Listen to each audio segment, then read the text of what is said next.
بہتری کی خواہش جو ہوتی ہے وہ کس طریقے سے پوری کی جائے، بہتری لائی کیسے جائے، اس کے لیے علماء نے 4 طریقے بیان کیے ہیں ماشاءاللہ۔ اچھا، وہ 4 طریقے جو بیان کیے ہیں وہ ویسے تو ایک اسپریچولی اور ایک روحانیت کے اعتبار سے بیان کیے، لیکن حقیقت یہ ہے کہ جو ہماری عام زندگی ہوتی ہے، خواہ وہ ہم کسی اسکول میں پڑھتے پڑھاتے ہیں، ہم کالج میں پڑھتے پڑھاتے ہیں، یا ہم کوئی بزنس کرتے ہیں، یا ہم اپنے فیملی میٹرز کو دیکھتے ہیں، وہ ان سب کے اندر ہی وہ رولز اپلائی ہوتے ہیں۔ صحیح۔ اچھا، جو صوفیانہ اصطلاحات ہے ابتداء میں وہ استعمال کرتا ہوں، پھر اس کو دوسرے انداز میں بیان کرتا ہوں۔ ماشاءاللہ۔ بات یہ ہے کہ ہم یہ کہتے ہیں کہ جناب ہمیں ایک نیک پرہیزگار اور بڑا متقی آدمی بننا ہے تو کیا کریں؟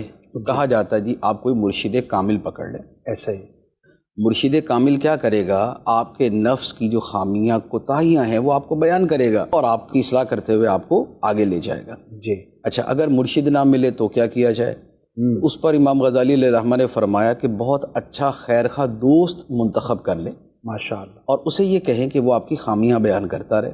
صحیح۔ اس سے بھی ہوتا ہے کہ واقعی خیرخواہ دوست اگر بیان کرتا رہے، جیسے خیرخواہ دوست تو خیر آج کے زمانے میں یوں کم ملیں گے جو برائی بیان کر دیں، لیکن آپ سگے بھائیوں کے رشتے میں ایسا ہوتا ہے نا کہ بڑا بھائی اگر چھوٹے کو بتاتا ہے اور چھوٹا بڑے کو بڑا ہی سمجھتا ہے تو وہ اس کی بات مانتا بھی ہے، سنتا بھی ہے، پھر اس کے مطابق اصلاح بھی کرتا ہے۔ تو اس کا مطلب یہ ہوا کہ ایسا کوئی آپ کا خیر خواہ جو آپ کا مرشد تو نہیں ہے لیکن آپ کا خیر خواہ ہے اور وہ آپ کو آپ کی چیزیں بتاتا ہے اور آپ اس پہ عمل کرتے ہیں۔ اچھا، اگر یہ بھی میسر نہ ہو یا کوئی اس آپشن کو نہ اختیار کرے تو امام غزالی نے فرمایا کہ تیسرا طریقہ ہے کہ اپنے مخالفین کی باتوں پر غور کرو۔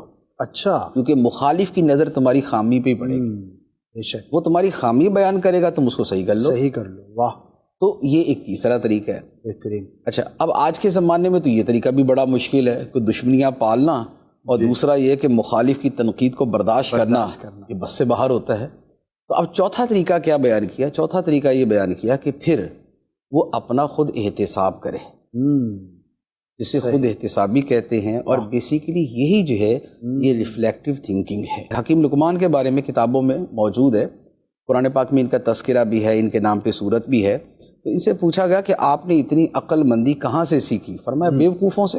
اچھا، پوچھا وہ کیسے؟ فرمایا کہ بیوقوف جو کرتے تھے میں غور کرتا تھا کہ یہ میرے اندر تو نہیں عادت، اگر میرے اندر ہوتی تو میں اسے ختم کر دیتا، نہ ہوتی تو شکر کرتا۔